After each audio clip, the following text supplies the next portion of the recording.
तो चलिए शुरुआत करते हैं। एससीओ की मीटिंग में वज़ीर-ए-आज़म नरेंद्र मोदी और पाकिस्तानी सदर इमरान खान की रस्मी मुलाकात नहीं होगी। हिंदुस्तानी हाई कमिश्नर अजय बिसारिया ने इस खबर की तस्दीक की है। अजय बिसारिया ने बताया कि पाकिस्तान ने अब तक किसी रस्मी मुलाकात के लिए ख्वाहिश का इजहार नहीं किया है।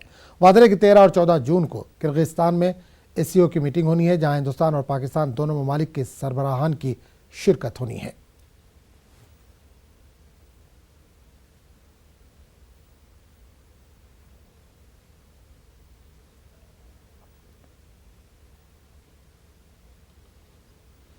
तो नाज़रीन, आपको एक बार फिर बता दें कि एससीओ की मीटिंग में वज़ीर-ए-आज़म नरेंद्र मोदी और पाकिस्तानी सदर इमरान खान की रस्मी मुलाकात नहीं होगी।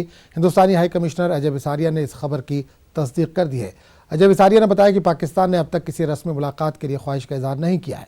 वादे कि 13 और 14 जून को किर्गिस्तान में एससीओ की मीटिंग होनी है, जहाँ हिंदुस्तान और पाकिस्तान दोनों ममालिक के सरबराहान की शिरकत है।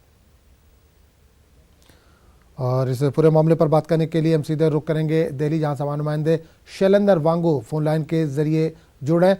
शैलेंद्र, एससीओ की मीटिंग है, इमरान खान और नरेंद्र मोदी की मुलाकात वहां पर नहीं होगी। बिसारिया ने भी इसकी तस्दीक कर दी है।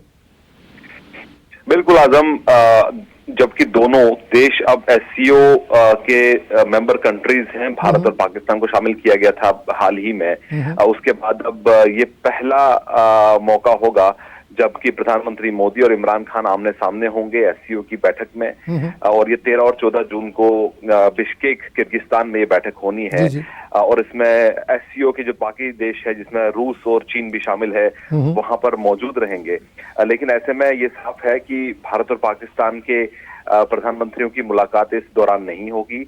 और हालांकि इसकी पहले ऑफ रिकॉर्ड ये बातें चल रही थी, लेकिन अब पाकिस्तान में जो भारत के हाई कमिश्नर अजय बिसारिया हैं, उन्होंने पाकिस्तानी मीडिया को कंफर्म किया है कि वो ऐसी कोई मुलाकात के लिए कोई प्रपोजल नहीं है और ना ही पाकिस्तान ने ऐसी मुलाकात के लिए कोई प्रपोजल दिया है। और वहीं भारत ने भी किसी भी मुलाकात के लिए पाकिस्तान को कोई प्रपोजल नहीं दिया। तो ये कहा जा सकता है कि आमने सामने जब दोनों नेता होंगे तो हो सकता है इनफॉर्मल उनकी मुलाकात वहां हो या पुल असाइड हो, लेकिन सिट डाउन या स्ट्रक्चर्ड बातचीत वहां पर बिल्कुल नहीं होगी।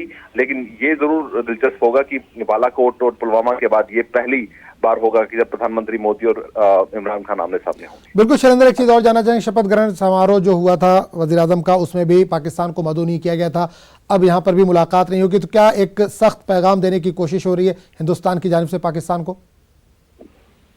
बिल्कुल एक सख्त पैगाम दिया गया है लगातार। हालांकि आपको बता दें, जब इमरान खान जब चुन के आए थे तब उनको मुबारकबाद देने के लिए प्रधानमंत्री ने फोन भी किया था और चिट्ठी भी की थी।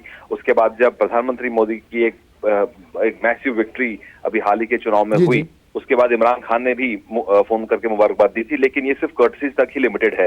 इसके आगे बातचीत का कोई सिलसिला नहीं हुआ। लेकिन एक दिलचस्प बात ये जरूर रही कि जिस दिन चुनाव के नतीजे आने थे 23 मई को, उसे एक दिन पहले यानी 22 मई की रात बिश्केक में ही एससीओ के फॉरेन मिनिस्टर्स की मुलाकात होनी थी। वहां पर विदेश मंत्री सुषमा स्वराज, जो पहले विदेश मंत्री थी पिछली सरकार में, वो और पाकिस्तान के विदेश मंत्री एसएम कुरैशी की इनफॉर्मल मीटिंग हुई थी। कुछ तस्वीरें भी सामने आई थी जहां पर वो एक ही जगह पर बैठ के बातचीत कर रहे हैं। लेकिन बातचीत क्या हुई ये साफ अब तक नहीं है, इस बारे में कोई जानकारी नहीं है। माना जा रहा है कि उनकी इनफॉर्मल बातचीत वहां पे हुई थी, लेकिन ये जरूर साफ था कि भारत अपने स्टैंड पर टिका हुआ है कि जब तक पाकिस्तान अपने यहाँ पर आतंकवाद पर काबू नहीं पाता, आतंकियों के खिलाफ कार्रवाई नहीं करता है, तब तक किसी भी बातचीत की उम्मीद करना गलत होगा। और ऐसे में जब प्रधानमंत्री मोदी और इमरान खान आमने सामने होंगे, हो सकता है कि इनफॉर्मल मीटिंग उनकी हो या हो सकता है पुल असाइड मुलाकात आमने सामने हो, लेकिन किसी भी स्ट्रक्चर्ड बातचीत के लिए भारत तैयार बातचीत नहीं होगी। चलिए, बहुत बहुत शुक्रिया शैलेंद्र